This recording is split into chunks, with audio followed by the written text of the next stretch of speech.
Estou em 45% de The Adventures of Huckleberry Finn e espero avançar bastante hoje. Estou lendo e ouvindo também o audiobook no LibriVox para a leitura avançar mais um pouquinho. Pessoas, já é quase meia-noite desta quinta-feira. Eu consegui ler de 43% até 61% de Adventures of Huckleberry Finn. Eba! Fiquei feliz de ter avançado, porque eu já falei para vocês que na Amazon tá dizendo que ele tem 138 páginas, mas eu acho que ele tem 100 a mais, porque ele demora muito para passar de uma porcentagem para outra. Enfim.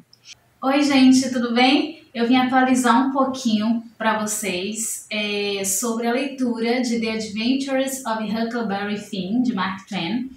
Eu disse que ia fazer um pouco estilo vlog, não deu para gravar muito porque eu estava participando da Mangalipa Mania. Vou deixar o link aqui para vocês saberem do que se trata, quem não sabe. Mas o que eu posso dizer deste livro?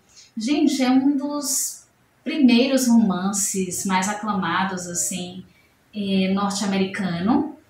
Ele traz temática do racismo, do abolicionismo. A gente vai acompanhar uma amizade que vai sendo construída entre um jovem, não é um menino, o Huckleberry Finn, com Jim, que é um escravo fugitivo.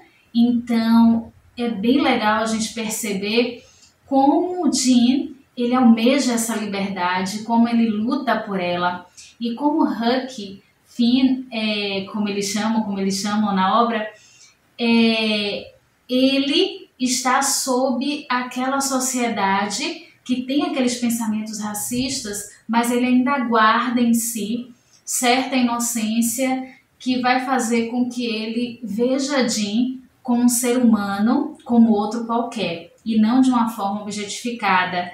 Então, em alguns momentos, a gente vai ver reprodução do sistema racista, que ele faz parte, em outras vezes a gente vai ver o contrário, não é? Ele tentando enxergar o escravo fugitivo como um ser humano, digno de respeito e de dignidade, não é?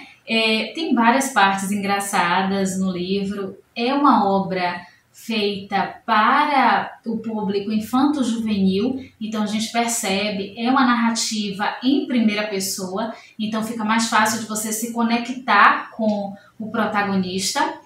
Huckleberry Finn, ele aparece em outro livro do mesmo autor, que acho que são As Aventuras de Tom Sawyer, eu ainda não li, mas Tom Sawyer ele aparece no início desse livro, é uma figura muito próxima do Huckleberry Finn. E assim, no início do livro, a gente percebe como Huckleberry Finn ele sofre com a presença do pai bêbado, agressivo, e ele também quer experimentar essa liberdade. A gente vai acompanhando essas aventuras.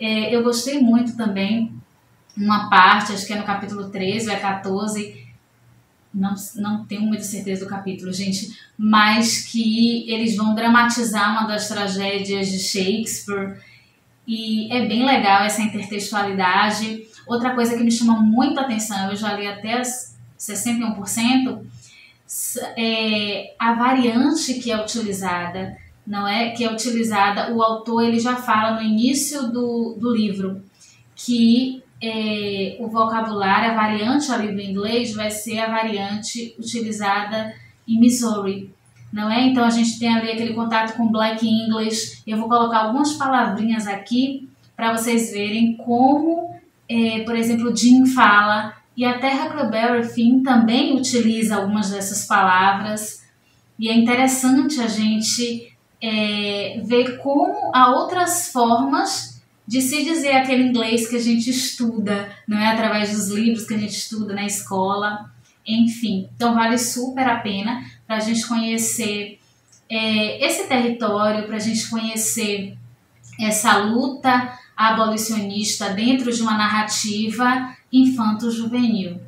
E depois eu vou aparecer aqui para finalizar essa apresentação do livro e dizer para vocês outros motivos por que estudar inglês e praticar inglês com esta obra clássica. Até mais!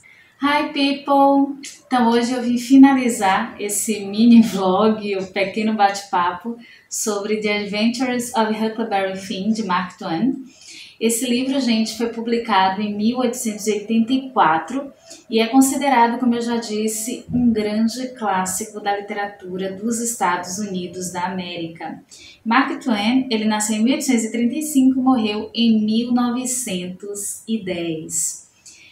Gente, foi um livro assim que é uma leitura rápida, em parte, porque não tem muitas páginas, mas se torna lenta em outras, por causa das variantes da língua inglesa que são utilizadas, e a gente precisa ir tentando entender, né, se demorando em algumas partes para entender.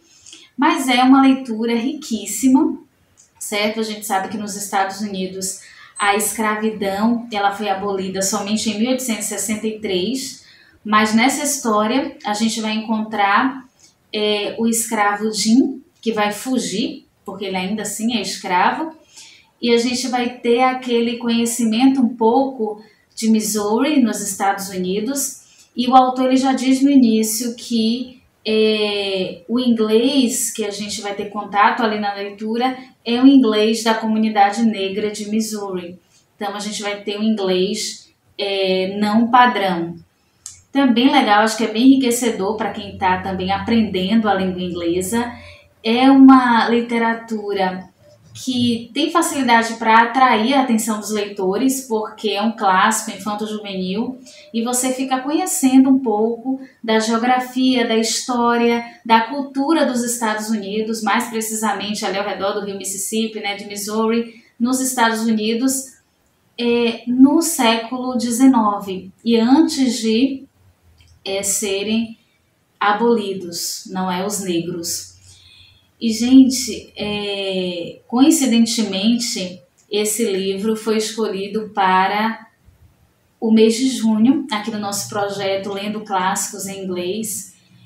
E nos últimos dias a gente teve uma das visões mais aterradoras que a gente poderia ter em 2020, que foi com George Floyd, assassinado, asfixiado, com um policial branco de joelhos sobre o seu pescoço, depois que ele já estava algemado e rendido.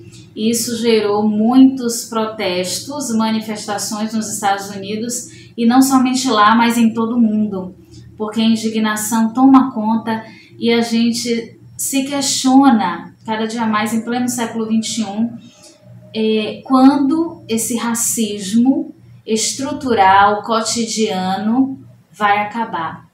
Aqui no Brasil, a gente não teve a vivência do apartheid, que foi essa segregação legalizada que houve nos Estados Unidos, houve na África do Sul, mas a gente tem esse racismo velado, sabe? Muitos jovens também negros são assassinados, continuam morrendo em nosso país.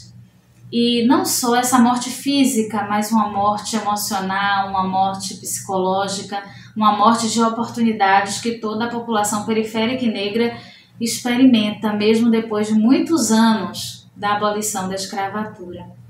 Então, assim, é um texto, não que eu considere assim, um texto antirracista, ele tem seus limites por ter sido escrito no século XIX, mas ele ali trata de questões sérias como o abolicionismo, como a escravidão, como a liberdade tão desejada por Jim, tão desejada por todos os escravizados, que como qualquer ser humano teria o direito de gozar de sua liberdade, mas isso lhe foi negado.